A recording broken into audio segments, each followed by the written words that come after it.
ഈ ക്വസ്റ്റ്യൻ നോക്കാം.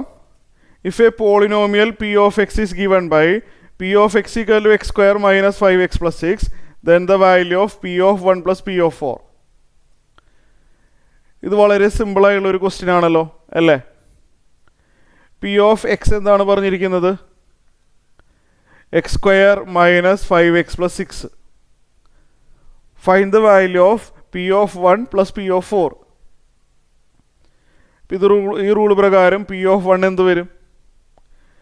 എക്സിന് പകരം 1 കൊടുത്താൽ 1 സ്ക്വയർ മൈനസ് 5 ഇൻറ്റു 1 പ്ലസ് 6 വരും. ശരിയല്ലേ?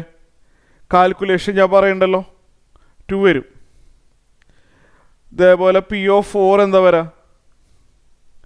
പി ഓഫ് 4 എന്ന് പറയുമ്പോൾ എക്സിന് നമുക്ക് 4 കൊടുക്കാം. So we get 4 square minus 5 into 4 plus 6 വരും. ദാറ്റ് ഈസ് 16 മൈനസ് 20 പ്ലസ് 6 അല്ലേ? 2 വരും. വളരെ സിമ്പിൾ ക്വസ്റ്റ്യൻ അല്ലേ? So what is P of 1 plus P of 4? P of 1 plus P of 4 എന്ന് പറയുമ്പോൾ 2 പ്ലസ് 2 2 പ്ലസ് 2 4 ആണ് ആൻസർ.